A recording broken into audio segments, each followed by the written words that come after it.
बिस्मिल्लाहिर्रहमानिर्रहीम। अस्सलाम वालेकुम। टारगेट पॉइंट के साथ मैं हूं आसमा चौधरी। नाजरीन, इस वक्त हमारा प्यारा मुल्क मॉनसून की जो बारिशें जारी हैं, खैबर से कराची तक हम देख रहे हैं तबाही और बर्बादी का मंजर इस वक्त हमें नजर आ रहा है। 70 से ज़ायद अफराद की जानें जा चुकी हैं इन बारिशों के मौसम में।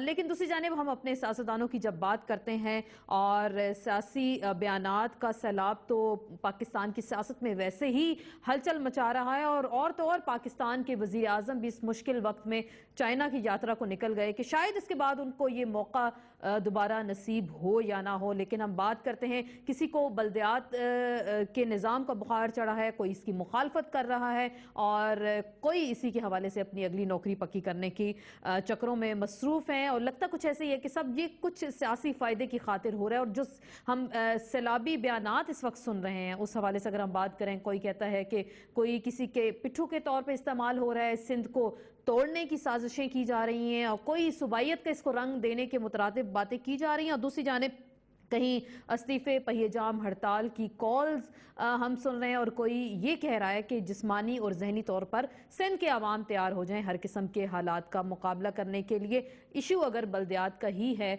तो फिर मुकाबले की इस वक्त क्या ज़रूरत है। लेकिन लगता तो हमें कुछ ऐसे ही है जिन्होंने बल्दियात का निज़ाम बनाया और जो इस वक्त इसको नाफिज कर रहे हैं और बाकी लोग इस पे बिफरे हुए भी हैं। क्या वो इसी से अपना अगला मुस्तकबिल पक्का करने की चक्रों में मसरूफ हैं। और मजे की बात तो यह है कि तमाम सियासी जमातें जो अपने आप को जमहूरियत पसंद कहलाती हैं, लेकिन बल्दियात के निज़ाम पे जब बात करते हैं तो किसी को एक डिक्टेटर ज़ियाउल हक का निज़ाम मंजूर है और किसी को दूसरे डिक्टेटर परवेज़ मुशर्रफ के निज़ाम की हमायत कर रहे हैं। क्या ये सिर्फ अवाम के साथ मजाक किया जा रहा है या वाकई ही अवाम के भले या नफ़े की बात इस हवाले से की जा रही है, या आपस में दस्तो गरिबां होने की कोशिशों में मसरूफ हैं, या फिर कुछ अगले इलेक्शंस की तैयारियां की जा रही हैं। क्योंकि हालात ने अगर पलटी खाई तो हमें कुछ लगता यही है कि ये ड्रामा जो इस वक्त चल रहा है, जो सियासी हालात चल रहे हैं, उसका सीन नंबर 1 ही हो।